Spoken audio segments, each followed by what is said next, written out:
Justin, where are we? I can see only shapes.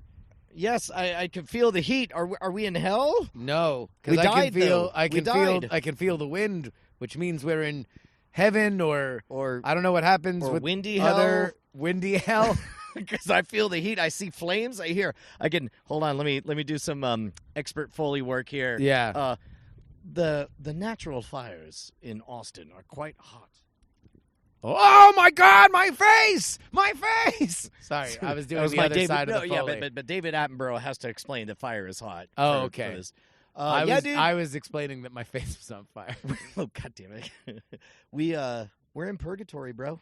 We This are. is Ghost Attack. Ghost attack. We died last week. 1 week ago, we died. God, can I say, it felt kind of good. To die? Yeah. Yeah. Well, I mean, let me put it this way. It's not that it felt good dying. It's that it feels great not being alive. By which I mean, I hope troubled youth don't take this the wrong way. No. What I mean is first of all of our fantabulous patrons have been listening to the last. We have recorded. This will be our 5th thing we've recorded since the last week episode. Well, I mean, and even most of our patrons don't know about a The portion of that. other. Yeah. Well, Uh, there are 4 of them who know. But yeah, this is a new phase because, like, all right, so normally this is when we go live, and this is when we've gone live since BB Live show, since NSFW show, since Night Attack. We've always gone live on Tuesday nights, and we are going to be not live on Tuesday nights for the first time in over a decade for an extended a few weeks. A hot minute, yeah. We're calling it Audio Only April. Audio April.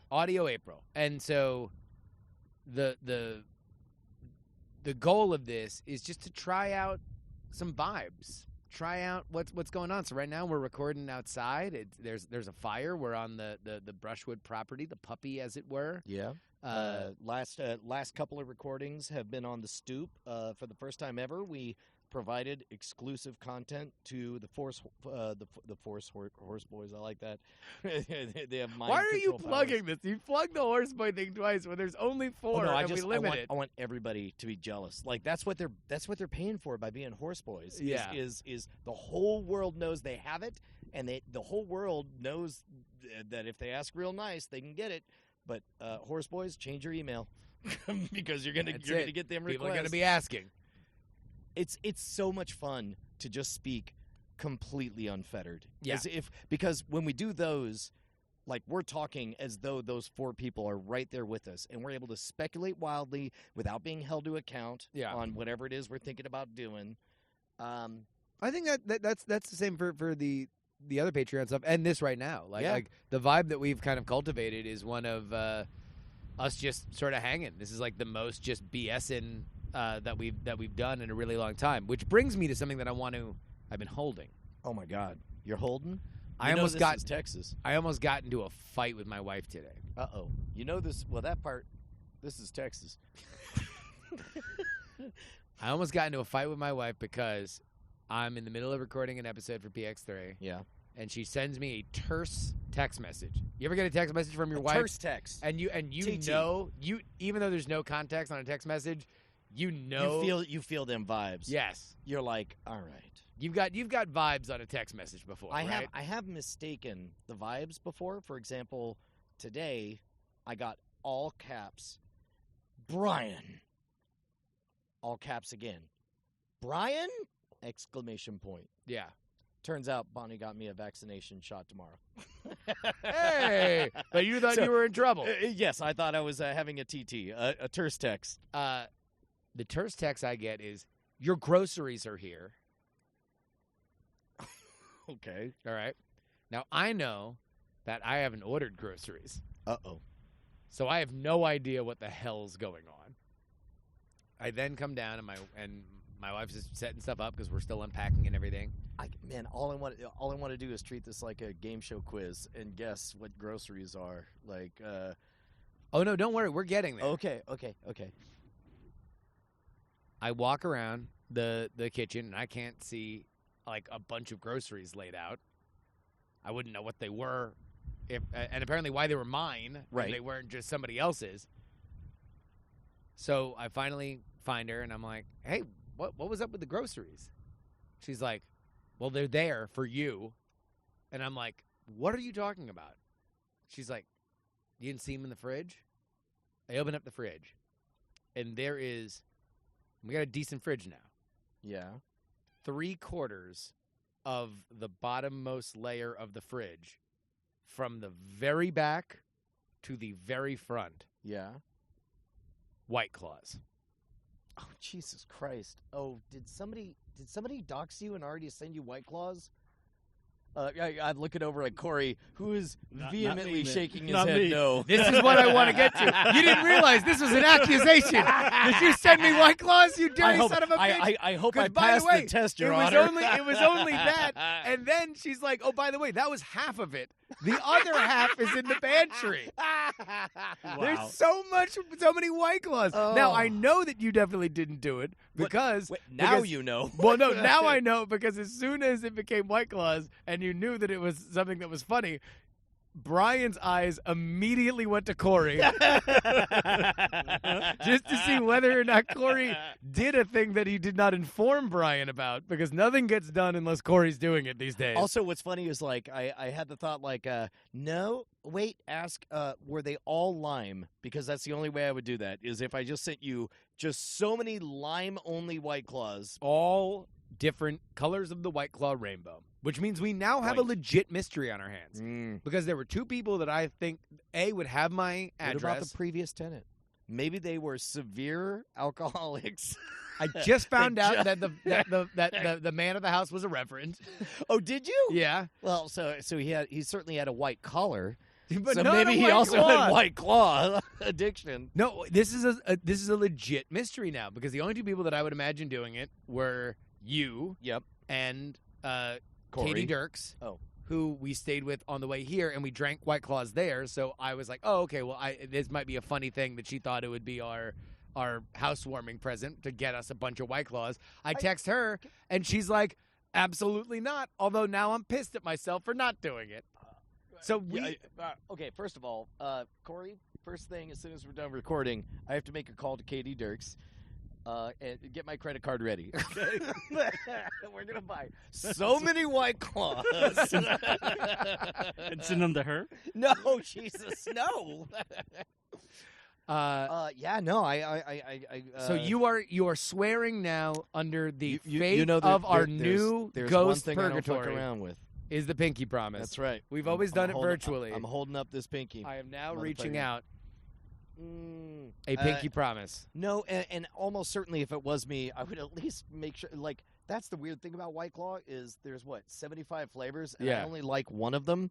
So So you would make sure it was the only say one that yes, you correct, liked. correct, Yeah. Yes. So just whenever you came to my place, you had lime White Well, Claw. because sooner or later you're gonna try to pass some of that shit off on me, and I'm like, I don't want your fucking mango fruit punch. I whatever. literally almost brought one of the big ass cases over here just to be like, hey, like I'm swimming in it, baby. I mean, Use it for paperweights. I don't give a shit.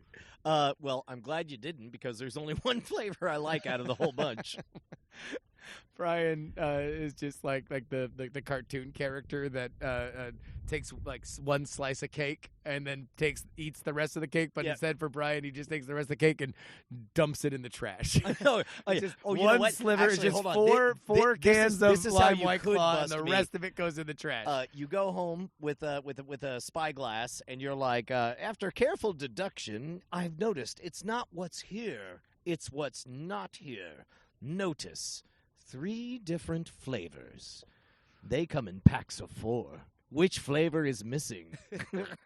So maybe that's my ruse if I had one. Sometimes it's the claws that don't pop. Yeah, exactly. So there we go. well, now, shit, a mystery, wait, a mystery that will now run through this new podcast. We got a runner now because Yeah. I legit have no idea. Did somebody dox me? Next week, we will definitely reveal the mystery of the White I have White no. Claw. I got. This is a cold case now. It was Fredo Baggins. Come on. It might have been Frodo Baggins. It might have been Frodo Baggins. But we have a runner now. If you or someone you know knows who bought Bought me a whole bunch of White Claws. fucking $300 worth of White Claw. Please tweet at PX3 tweets. Hey, that's cool how we're able to synchronize and do things. I We can do think that things, was yeah, a big live. part of like one of our first couple of recordings is we just harmonized because we could. Because we could. There was no ducking, no time delay, no nothing. Austin observations. You ready for Austin observations? I'm a newbie to Austin. Osteobs. Osteobs. Driving IKEA. So we're on Classic 35. Austin. First of all, there is no IKEA in Austin. That We means went you to went up to Round Rock. Round Rock. So Yeah. we're Okay. driving through Austin, going around. So Rock. already, these are aspersions that are being cast. No, this is in Austin. This thing I saw. Hmm. Club Miami. All right. Club Miami is apparently a club. Audio listeners, which may I remind you is all of you, Justin is wearing a shirt that says Miami on it. I'm wearing a Dwayne Wade T-shirt jersey right now. Club Miami. It looks, to all appearances, from the side of 35 as I was driving, to be an abandoned shed next to a car dealership. And you are 100% certain you're not accidentally thinking of a Miami Subs, because that also applies. Wait, do they have Miami Subs here? Yeah. For real? Yeah. Do they still sell Well, I mean, champagne out of the drive-through? If I say yeah, will you be excited? Yup. Yeah. No. All right. Yeah. So I didn't know whether or not this was something that people noticed, but yeah. So Club Miami is an abandoned shed next to behind an auto dealership, and I don't know if it's a dance club. I don't know if it's a strip club. All I know is that whether or not they think that Miami means luxury, I have never seen a more Miami-looking club from the side of the road. I An mean, it could be- abandoned shed behind an auto dealership is the most actually Miami thing that I can think of. So like it could be that they want to bring the authentic experience. Like if here in Austin somebody opened a place called Club Portland, I wouldn't expect very many happy people, but I wouldn't be surprised if there were lobsters because there are two Portlands. Never mind. Where's the second Portland? Maine? Yeah. There we go. Okay. I got it. Okay, Took now me we- a while to we- get we- there. It took me a yeah. while to get there, but I'm here now. Yeah, I to got make a to quick Maine. Pit stop at Club Miami. I was slash in Miami Club Subs. Miami in my mind, and now I am there. God, man, now I really wish I would have pulled up pictures because, like, it is funny how much of a pile of shit this place looks like, but yet it has gigantic signage for Club Miami, and now I don't know what they do in there. What other cities have distinct flavors like that? I guess you could do a Vegas themed joint, and you know how to look like Vegas, right? If you were like Sin City Pub, Sin City Pub.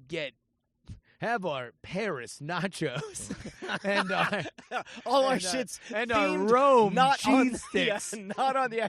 You're like the U.S. Postal Service when they put up the picture of the Statue of Liberty, but it was actually just a stock photo of the one from New York, New York. Like, I don't know what else. I mean, New York probably, right? You would do buildings. yeah, and everyone would be walking here, and San Francisco, you'd have the Golden Gate Bridge. a bunch of people walking up going. "Ugh." That's San Francisco. I mean, my first shoot that we did, yeah. we had to restart like 5 times because once somebody saw a camera, like it was on the Haight Ashbury, is that what it is? Yeah. It was in that district, and just hey, here's something interesting. Just Yeah. zombied out. It was really weird. 13 years ago, Scam School, right? Yeah, I saw you today- post about today, that. yeah. How does that feel, man? That means it was 13 years ago that we met, because we met via the day it premiered. we met via iTrix Yeah, the day yeah, it we premiered met on the because phone. my roommate was hip to it and knew I ran a magic blog and was like, "Hey man, interview the magic guy from Revision 3," and I'm like, That sounds like one of my 4 posts today.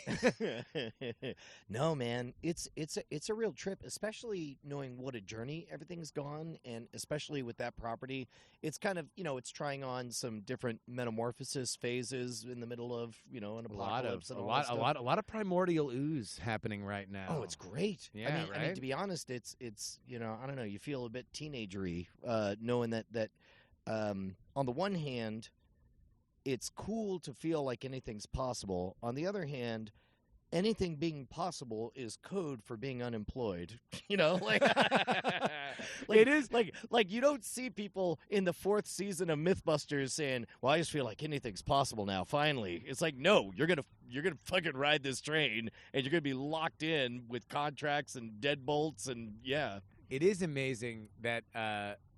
So I'm building my office in my little studio, and I've got a recording booth now. And it's amazing actually being able to build shit because I know it makes money, as opposed to building shit out of necessity just to record something. And like now, before, if it was like, all right, does it record? Does the audio go in? Cool, cut, print. We've got it. Minimum viable product. That's me. Minimum viable product, James. And like now, I'm like, I'm building my studio, and I'm like, this needs accent lighting. Yeah, I feel like we've spent 12 years being the MVPs and only now realized that it stood for minimum viable Viable product.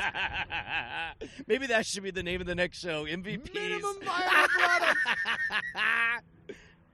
Corey's already making a note. The MVP cast. By the way, you're hearing the audio of Michael Dell flying on his helicopter overhead. Is that for real? Yeah, flies in every day. Damn. That's pretty cool. Yeah, for him. Do you want a helicopter? Are you like a flight guy? No, I'm well, first of all, if I ever was, Yeah. I most certainly am not after the tragic news of the past year. Oh, you don't want to get COVID'd? Oh, yeah. What's funny is you said COVID. I thought I heard COVID. Like I was going to catch the disease from COVID? What am I, COVID. Triumph, the insult comic dog? He got the COVID. He got the COVID. No, I can't even. No, you're allowed to make. I'm not allowed to make the jokes. You're allowed to make the jokes. You got the feed. Yes, You got feeded out. not anymore. Tomorrow I get the poke. And then you have, well, yeah, you get new antibodies, right? Do you know which one you're getting? Yeah, J&J. One shot. Yeah, One shot, one kill. Which, to be honest, like I might be a bit worried about, except for 2 things. Number one, that Johnson & Johnson shot. All I know, 0 hospital visits, 0 fatalities, and that's all I care about. Number 2, even if somebody else is worried about it, screw you. I already have the whole 9 yards. You got God's vaccine. Yeah. Although, man, I can't shake. I keep seeing all these. So there's apparently some benefit if you get a vaccine if you're a so-called long hauler. Those people who keep having it forever and ever. Yeah. But articles I'm actively trying to hide from my wife.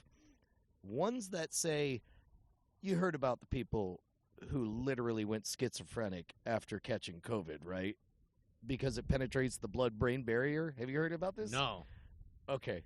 Well, there's a chance my wife might listen to this podcast, so let me advise nobody to look up schizophrenia and COVID.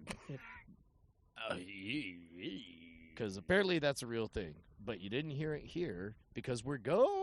We're We're already in dead. purgatory. We're already dead. So what does it mean to us? We see the fires of hell and we hear the winds of heaven. Michael Dell's I was among going to us. say, we hear the copter of Dell and the fires of hell.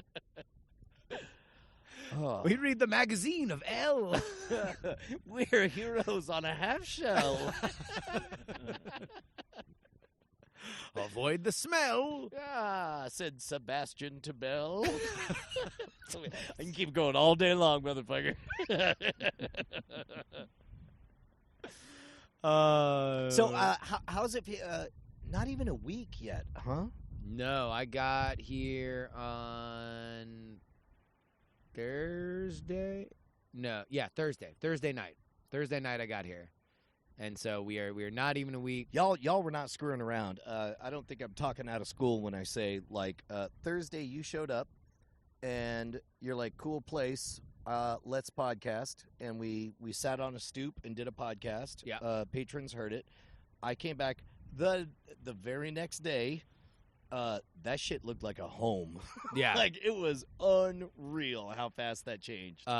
Largely because of you guys and Corey were able to allow us to just store a home's worth of furniture in the puppy, so we didn't have to wait for it to get delivered piecemeal. Oh, I can't. Did we talk about? You got the White Claw that we sent over, right? You fucking dickhead. You have no idea. You have no idea. I will not. I will not. It really is a mystery. But, Don't- but I do want to needle you. I understand that it's a pain point. I don't mess around. No. It's not a pain point. Okay. It's that it's wholly realistic for you to totally forget it until right now. That's why I played the That's bit. on brand. Yes, That correct. is on Yes. brand. That's why I knew it would be doubly potent. The hunt continues.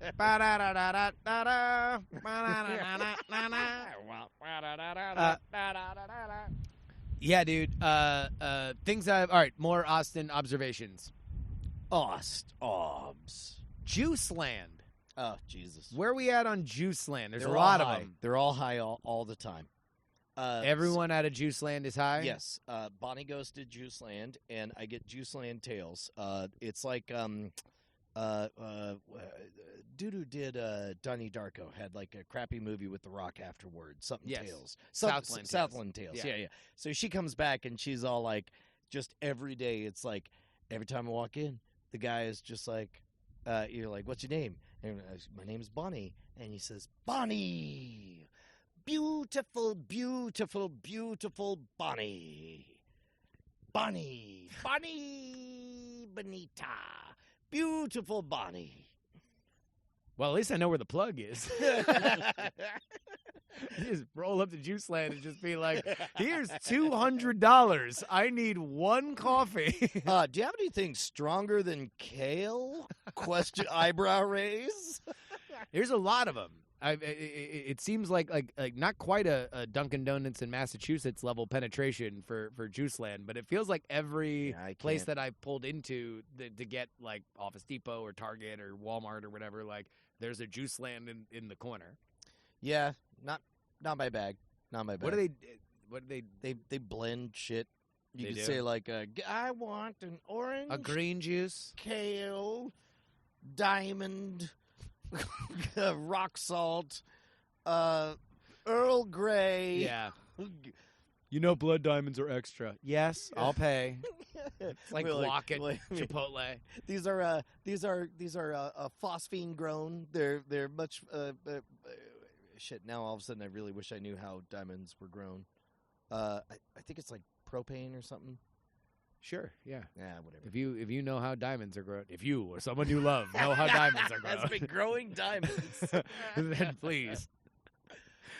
All right, yeah. So Juice Land, no idea. I just know there's a lot of them. Yep. Easter, boy, were a lot of things closed on Easter. Oh, you're in Texas, Yeah. sir. Like there's this city can only get so blue. Yeah, Like eventually, you have to recognize it is blue for Texas. Oh, speaking of quick diversion. Sure. When we did the politics podcast, one of the things we did was we shouted out, "Hey, if you're this type of person." Spoiler alert: in the next episode of PX3, I'm going to have Brian on, and we are going to go through the mountain of email that I got. It turns out I was a little bit right. It turns out I was like, "Hey, if you or someone you know is this, So, then, yeah, then we- here's we- a code word to say." We talked about like Pro-gun Democrats. Democrat voting, like you are always voting blue no matter who, people who also are gun owners and believe that the Second Amendment is like an important part of America. And I got a lot of email. I cannot wait. Lot I of cannot email wait. about it. Oh man. Oh, you feel that cool breeze? That's the cool breeze of being right. That makes you temporarily forget you're in purgatory. Well, I think for halfway you, it's that between- you're not alone. Yeah. Well, I mean, I'm already in the crazy camp, being a libertarian, right? Yeah. So it's like, but I like people wrote me directly, Yeah. which is very unusual for like you're the host. So but both on Twitter. So they were like, because I told them like, hey, email me and I'll keep you anonymous, and they're like, meh. Maybe I'll Not just write sure. Brian. Not sure. We did get one. For those who haven't been following, we're doing like a final Constitutional amendment bracket. you did. I don't know if we paused long enough legally, but that's fine. We're doing a bracket, but got some really good feedback. There was one thread that was like 4 tweets long that brought up, I think it was the Third Amendment, and really made me think. And I was like, I bet this dude's a lawyer. Click on his name, and it definitely said blah blah blah attorney. I loved it. It made me so happy. You have the smartest audience. I love it. Quick digression. Something that I noticed, another Austin observation. Obs. On the way here for Weird Things on Monday. Yep. I drove past a sign that you had previously tweeted me, and I feel like in this new incarnation of the show, we need to make friends with David Comey, the attorney that rocks. We've been. He's without doxing myself or you, he's very close. I saw his office. He's I saw a very sign close. for his office. I did not realize how close he was. He's right around the corner from us. We need to make friends. We need to do. To be honest, We need to have him on. okay, In this well, version, we need to ask legal questions to David Comey, the attorney that rocks, and rock and roll questions. Well, and also we need to do it around the campfire, Yeah. exactly as we're doing Bring now. him out. But also, he and I worked out at the same gym for a long time. Did you see him work out? I did. What was he doing? What was his workout of choice? He was rocking the law. He grabs the law with both hands. No, is he and doing makes like it go is he to like sleep. cardio? Is he doing No, weights? he was I don't know. He was like in between those standalone workstations. But Yeah. but my trainer at Hot the time, yoga. my trainer at the time was just like, "Hey Brian, you know who that is over there?" I'm like, "What are you talking about?" And we're like, "Well, you ever see David Comey?"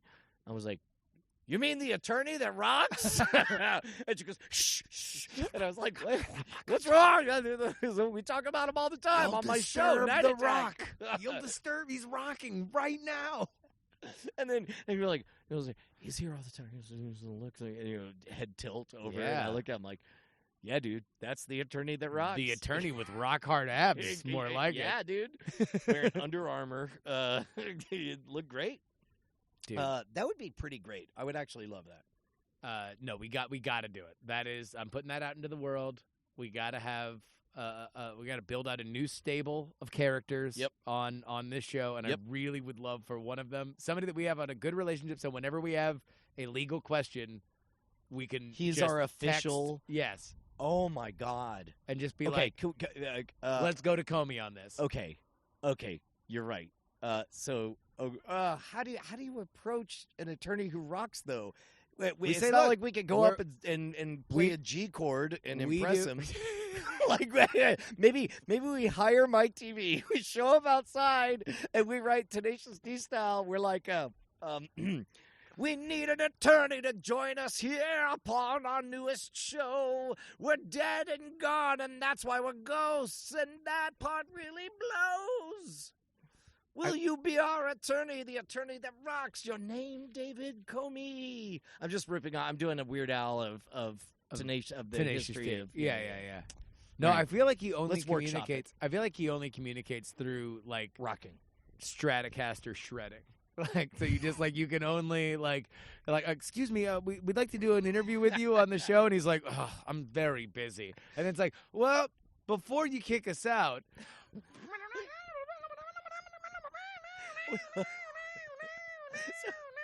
and he's like, "I'm listening." He's got somebody who's like being arrested for marijuana possession, and he's like, "Your Honor, if I may." He starts playing Purple Haze, like, jing, jing, jing, jing, jing, jing, jing, jing, jing, jing, jing, jing, jing.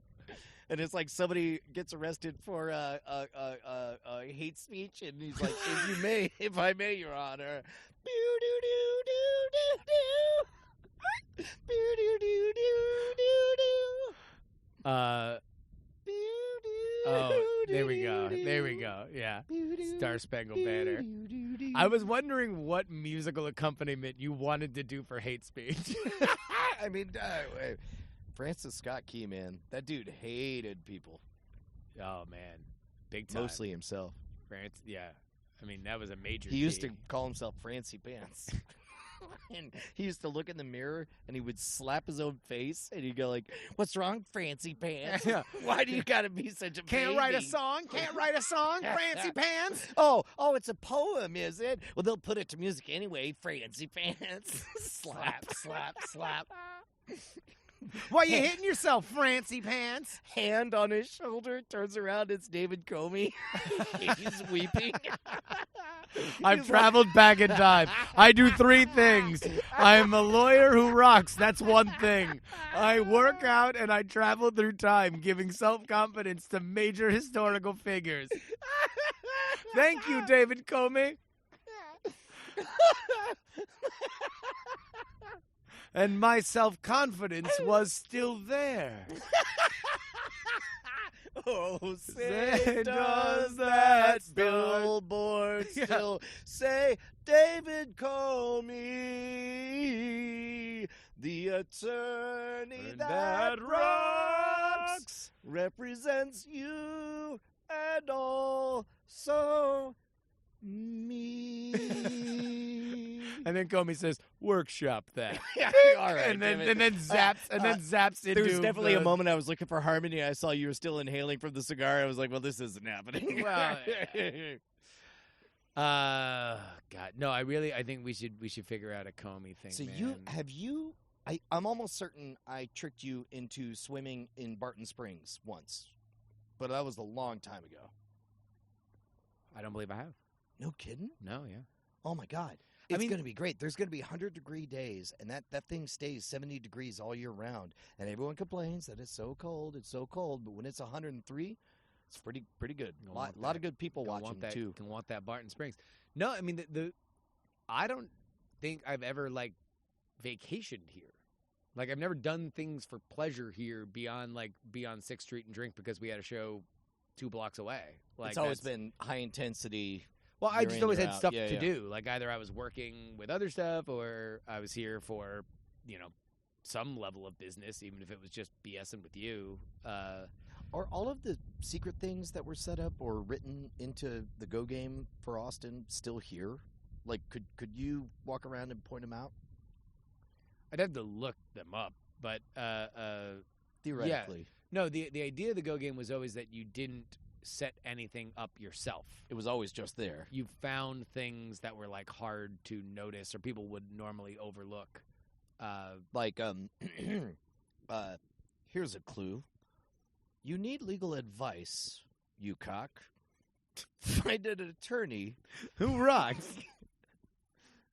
I'm trying to look for the beer. Where Oh, the no, hell is they're it? right over there. Yeah, You got me? All right, cool. Thank you, Corey. on the case. Yeah, dude.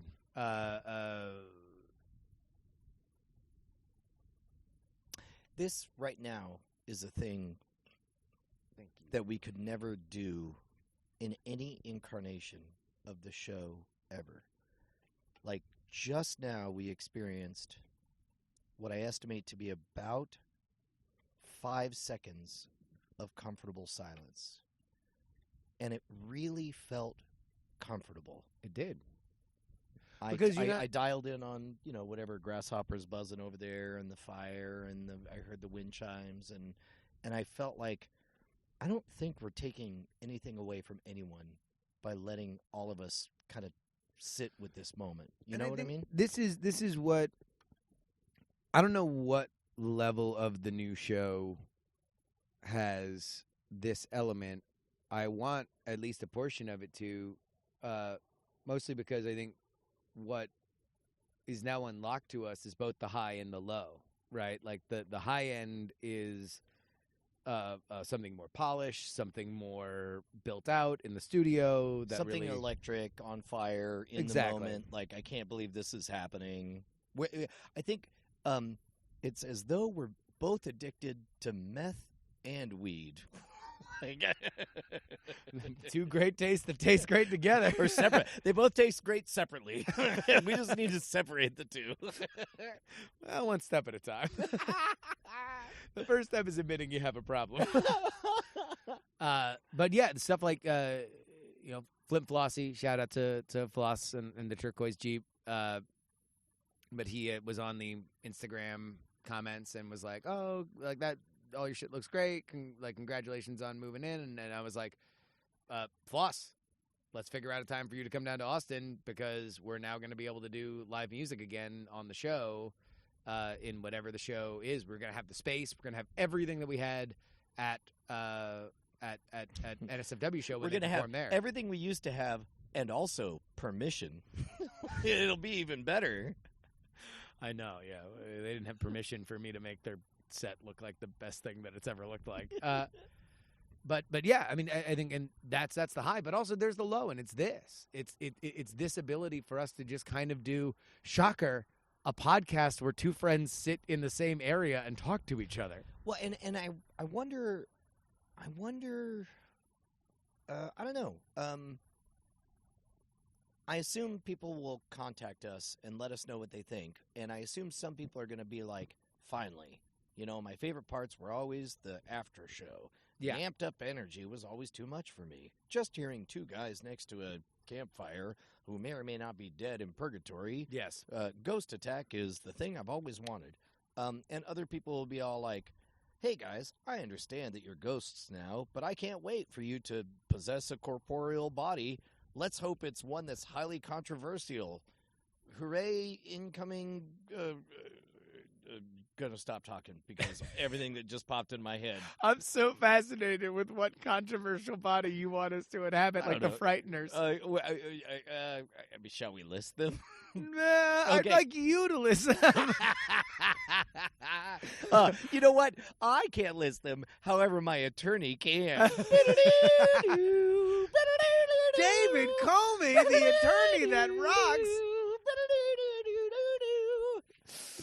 Oh my God! He just rolls in like the war boy Stratocaster guy from Mad Max Fury Road. To be friends with, oh man, I bet. And what's funny is, I bet he would. I'll bet you he's rad. I bet he's genuinely rad, and Yeah. and I bet he would like hanging out with. This is going to be a fun thing for long-term fans. If we never mention David Comey again, then you're just going to have to make assumptions about his character. Or especially if, like, there's one episode where it's like, you know, tomorrow I'm going to meet David Comey. And you're like, oh, that'll be so exciting. Can't wait to hear about it. Never. They never mentioned him again. Oh, speaking of narrator voice, Lucille Bluth, R.I.P. Yeah. That was tough. It was great to, I think it was Alan Sepinwall wrote a great, I guess not a eulogy, but a memorial, Just a like, remembrance. column or whatever, a remembrance. Yeah. I went into her career, and she was like a really, really, really in-demand, in-work actress that was initially in the 60s. Like, she never stopped working. She was always on something, but through the majority of her career, she was in soaps, and she was a dramatic actress.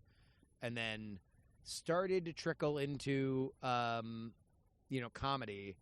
And then, of course, obviously with Arrested Development, it just, like, clicks in. But it reminded me of another thing that I read of Mitch Hurwitz, who was, like, when he first became a showrunner on Arrested Development, the advice that he got from, I forget who, was, like, just have one ringer. One person that you just know is really funny. You can give them the, like... And now give them a bunch of paint cans, and they're going to, like... Paint be themselves goofy. blue. They're going to be Yeah. goofy holding the paint cans, and that's going to be really funny. He thought that was David Cross. That he was like, no matter what, if something's dragging, I'll just be able to give David Cross, a plank of wood, and that'll be a C plot that will be really, really funny. Right. And he didn't realize that his entire cast was ringers, including Lucille, who was like turned out to be kind of the like heart of that show. Like yeah. she really was like, if you look at those plots, she's always the inciting incident. Her character is just so intensely defined. She is the most unrepentantly Bluth of all of the Bluths. Every other Bluth expresses in different ways their regret, embarrassment, their shame, their attempt to be better, their belief that they're above, all those things, except for Lucille Bluth. And I mean that goes for even who's the patriarch, Jeffrey Tambor's character. Yeah. Bluth. Bluth. They're all Bluth. Yeah. Yeah, she was like the reverse George soul of that family. Like, well, especially because you find out as the show like unfolds that she's the like actual mastermind behind everything. She's the one that's every moment something screwed up, and she's like, I don't know why these things are screwed up. Michael, fix it. And then like you find out it's because she directly like did a thing. Like it was just so perfect. And like my favorite thing about that Sepinwall wrote was that so many of her lines, like the lines that you know her for in that character, were really her bringing them to life because they don't read really funny. right. Like my favorite line from that show is just her talking to Michael and her saying like, I love all of my children equally. Cut away to her at like a 3-martini lunch, and she just like apropos of nothing just puts down her menu and goes, I don't care for Job.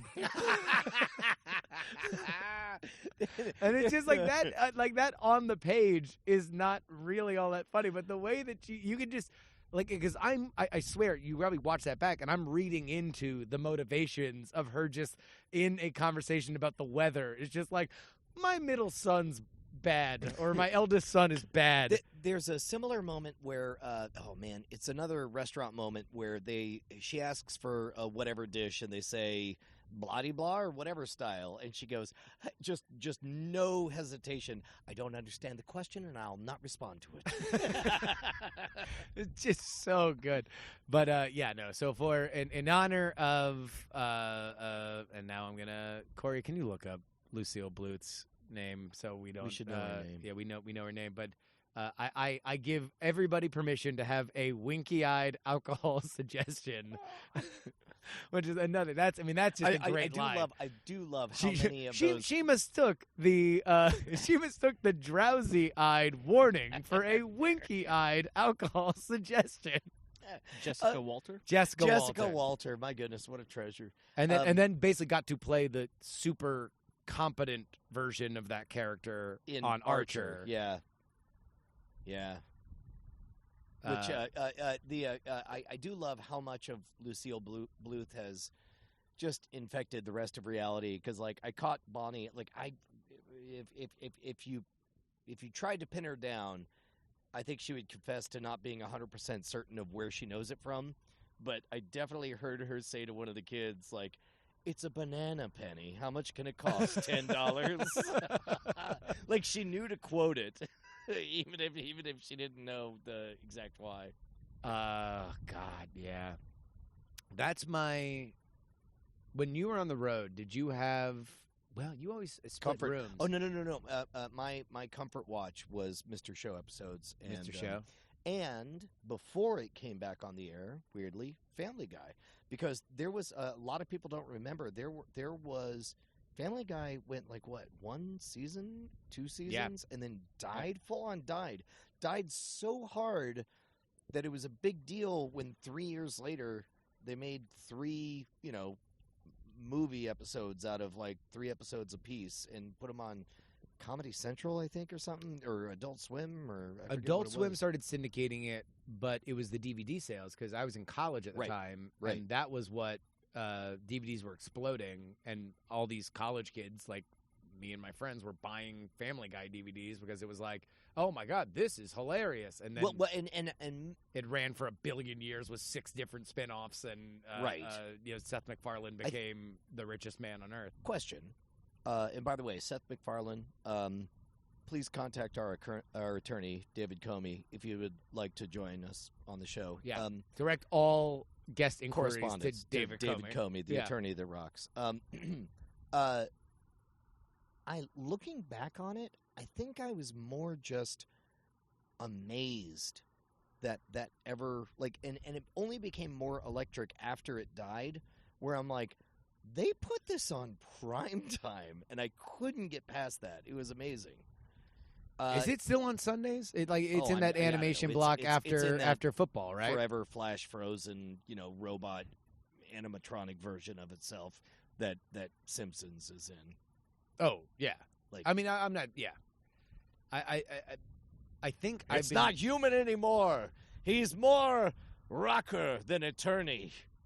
I think that at this point I can retire my argument of how many unfunny seasons of The Simpsons need to happen before the seasons that were truly groundbreaking and amazing lose any kind of luster, and I have lost that argument. Like, it turns out none. Oh, you thought there would be an end point, and there is no, not an end point, but a point in which The Simpsons became the mark of it's unfunny nostalgia humping, and it's now uncool. And as it turns out, never. People will just always love watching The Simpsons, no matter how long it goes.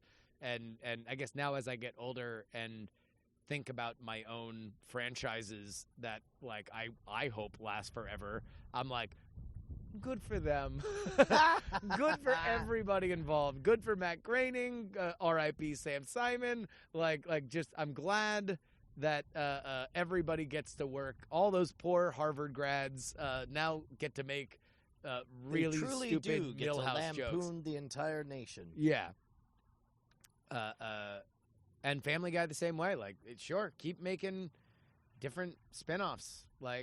As it turns out, the world was looking for infinite content, and they realized, sure, infinite content it is. Let's just keep making things. That's as a matter of fact. I was chatting with our guest from a couple of weeks ago, Michael Swaim, who's got a new think piece on IGN talking about. I still have 4 minutes left on it, so I may not get his thesis exactly right, but he was talking about the increase in the speed of nostalgia and how that ties into time loop stories. We love Groundhog Day, we love Edge of Tomorrow, we love all the time loop stories that we can get. And he tied it to the Flynn effect, which is basically everybody's getting smarter, not because, or it's theorized, not because we're actually getting smarter, but because we have more tools at our use, and we're able to catch up faster, and we don't need. And so, as an example, he begins by saying, look at 1989's Batman, and he gives 30 full seconds of who are you? I'm Bruce Wayne. Well, I'm Vicky Vale. Yeah. We want to hunt down someone called the Batman. The Batman, never heard of him. Cut to him putting on a bat costume, flying around like a bat or whatever. Yeah. And it's 30 seconds. And he's like, now look at the Robert Pattinson version that we got. It's 7 seconds long, and you could barely tell that's a bat on his chest. Yeah. It's we get it. He's a Batman. It's fine. Yeah, it's fine. It's a really good piece. I liked it. I'm totally about it, and I think that there's part of it also though is a sign of our fractalization of media, our where it's nichification, as he actually calls it in the video. There we go. Yeah, and he's I don't want to just start quoting the video, but he does make a cool point of back when before humans started reducing the number of species, the natural order of things was for the number of species to increase as we continuously diverged.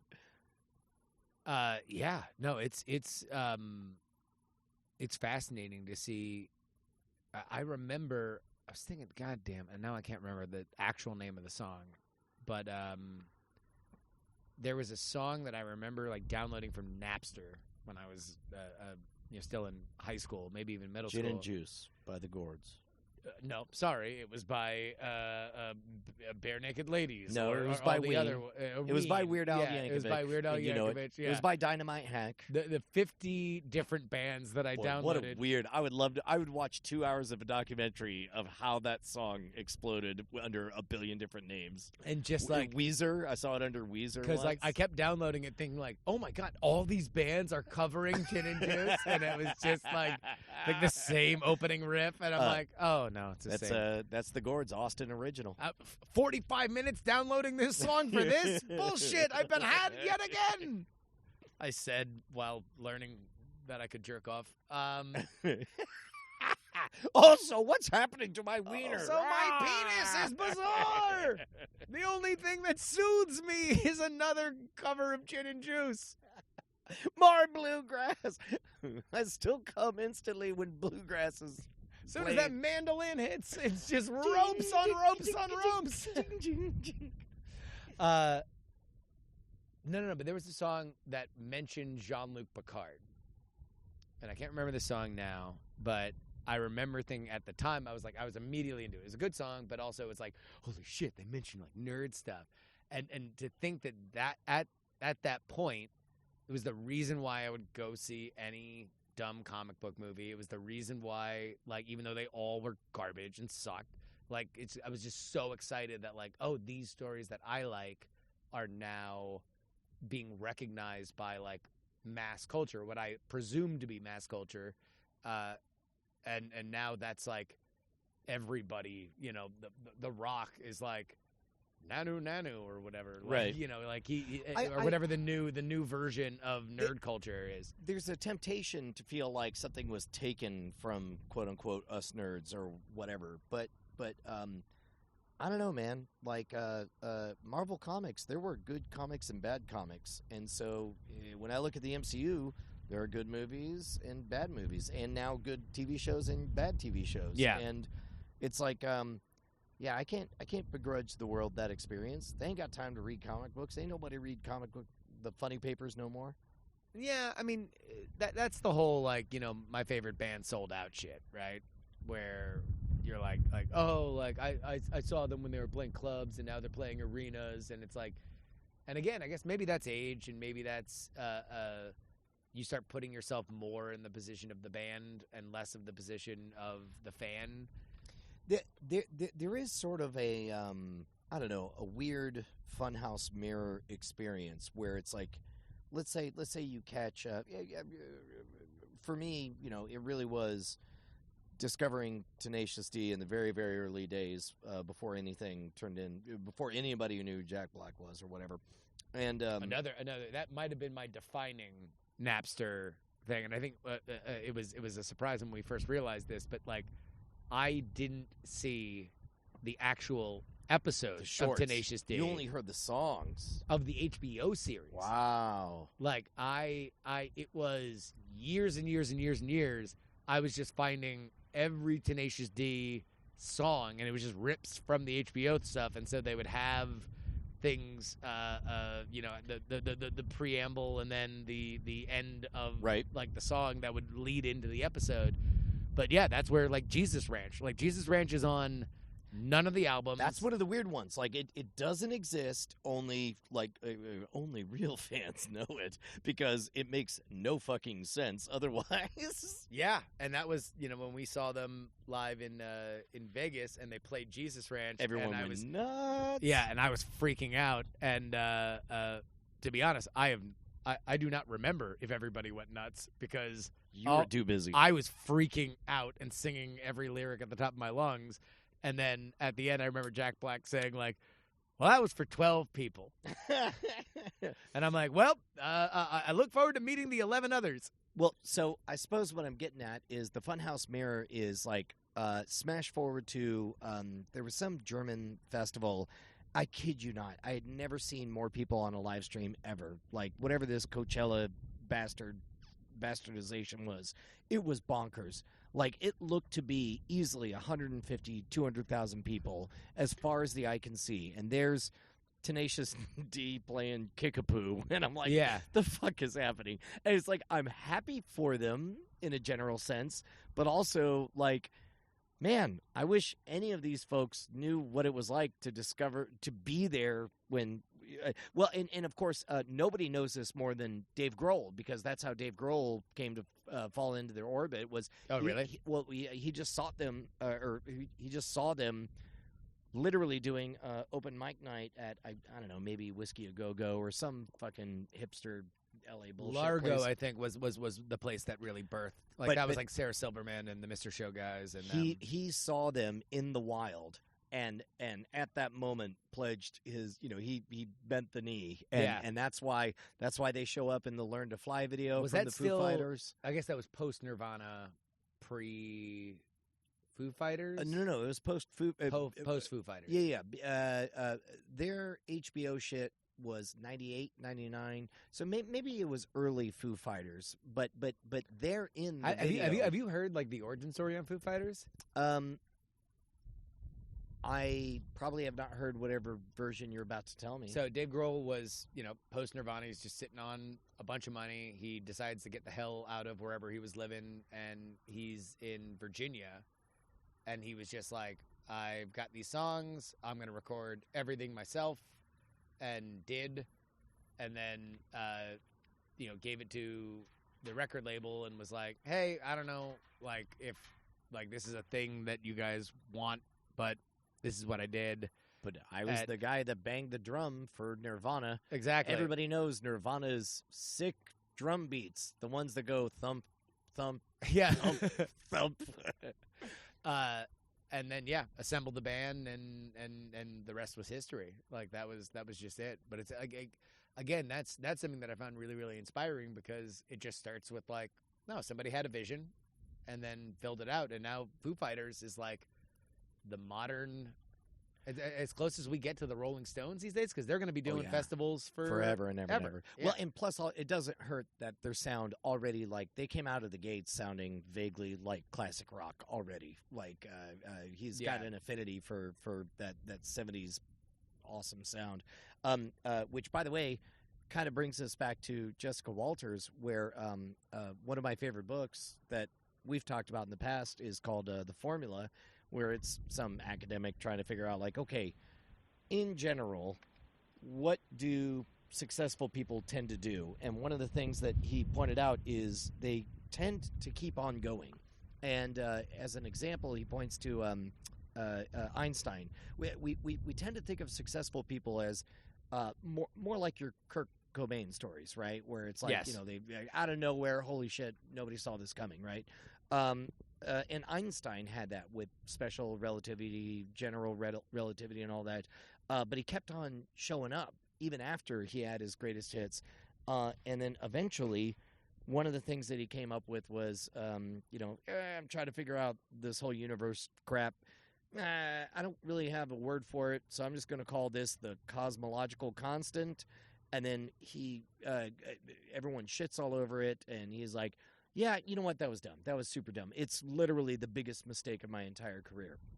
And now, after his death, he was so right, and he died not knowing he was right. His paper on the cosmological constant is now more cited than his paper on relativity. special and general relativity. Right. Wow. And if you think about it, it makes sense. Like whatever you've got in you, you're however good as a I don't know, we'll say a baseball player or whatever. And every time you keep on showing up, you're essentially showing up for another at bat. And if your goal is to hit a home run and you haven't hit one yet, and your name is Jessica Walters, Yeah. then you keep on showing up. And it's been 30 years, 40 years, 50 years in the business. And then you do hit a home run, and then instantly you're recognized, and it's like, well, let me go hit another home run, because it turns out I'm pretty good at this. I've been practicing for 50 years. Yeah, I think the biggest thing that if I could tell anything to myself when I was younger, or anybody now that is, at that age, the biggest gift I could give you is the knowledge that nobody counts your misses. You're the only one. Everybody only counts your hits. Like, especially if they're hits or misses that nobody cares about, like, which I always feel like the biggest stab to your soul, that like nobody gives a rat's ass, that you're posting a YouTube video and 3 people watch it, or you're on Twitch right now and 0 people are there. But it's like, the more you try, the more you learn. Like, you realize that when you hit, people are going to be like, "What's your secret?" Right. And you're like, "I sucked for so long." Right. And even then, they won't hear you. Right. They won't hear like, "No, I mean, what you thought sucked." Well, I mean, and think about it. You can have a .003 batting average, but if you step up to the plate long enough, sooner or later, in enough games, you will have the game-winning grand slam home run of the game. Yeah. It's a statistical impossibility to think otherwise, which is what I was trying to get, and unfortunately, the timing didn't really work out. We were trying to fill time last week, and there was whoever that TikTok guru was that I was very frustrated with, because his message seemed to be, no, that's not true. The person on stage that is celebrating failure is only there because, this is an artifact of survivorship bias. It's like, yeah, motherfucker, because the survivors are the ones who keep fucking showing up, and it got me very upset. Well, yeah. The only thing was with that was there wasn't enough time. We didn't have enough. Well, runway. no, yeah, just because it was like, I know how personal that is to you. Yes, like you are. For whatever spirituality you have, I don't know if there is a God you respect more than the idea of creativity and how to hone it, like and how to succeed, like perseverance. The path that you walked is something that you hold extraordinarily dear, and you are a proselytizer in that religion. And so for him to. Like, that was heresy. It was. Like, that guy to be like... It was worse than heresy. It was blasphemy. Exactly. It was disrespectful to the origin source, yeah. And that was the only problem, is that, like, we were trying to, like, squeeze that in as, like, a viral video bit at the very beginning. And I'm like, no, it was not going to take. This has, like, at its fastest, it is, like, a 1-hour understanding. So you, the audience, understands how much this matters to Brian, so you can understand why he watches this. And, like, Brian reacted to that video the way that, like, grandmas on TikTok reacted to the Cardi B performance, or, like, the Little Nas X video. That's pretty good, actually. You were like, no, you don't understand. This is about society. This is about life. This is about fucking dreams. Plus, also being the father of an increasing number of teenage girls, it has me in a place of, like, I suspect. Because it looks like he's got a few popular videos. I suspect that his popularity comes from him espousing some pseudoscientific sounding jargon for why all those dark, cowardly thoughts you're having are secretly right. And what teenager wouldn't want to hear that? Yes, I mean, of course. Yeah, no, of course. Yeah, no, this guy gets it. Don't try. As it turns out, I read Jack Kerouac and listen to Nirvana. Meanwhile, the guy who did try, maybe it's his survivorship bias of not putting a fucking gun in his mouth, but meanwhile, fucking Dave Grohl is busy kicking all the ass in the world. Oh, my God. Yeah. That is... it's just an artifact of survivorship bias. Well, good. I'm glad. But speaking of at-bats, let's say, theoretically, you started something 11 years ago, 12 years ago. 13. Right? 13 to the day. Well, no, for Scam School. Mm. But for BB Live Show. Mm. Like, let's yeah, say... that was January 1st, 2009. Let's say that then that rebooted, and we got bigger. Mm. And then that rebooted, and we got richer. And now we have this opportunity. That would be not survivorship bias. That would be reincarnation bias. That's because we keep trading up the chain. We're going to be a cow next. We're going to be a big old fat heifer. We're going to be able to walk anywhere we want in the town. Ain't nobody could say or do nothing. And as you all know, now these teats Oh, they're still milking. These teats are made for milking. These teats are made for milking. You guys are going to get content through audio only April. We could not encourage you to get on the Patreon more. Shit, I just realized how long it's been already. Yeah, look, we're not fucking around, people. Get on the fucking Patreon because It's good shit. Jesus Christ, It's good shit. Well, like fucking these teats are made for milking, They're and that's juicing, just what baby. they will do. One of these days, these teats are gonna Yeah, milk all over you. Yeah. That's the new outline. That's the new outline. Patreon.com/Night Attack until it becomes Ghost Attack, but for right now, it's Night Attack. Thank you. Till next time, friends. I'm going to milk on you. Yeah, we both have to pee, don't we? That's what's happening. No, I just figured that was a good out. Yeah. But I'm also, gonna go pee. All right, he's going to go pee.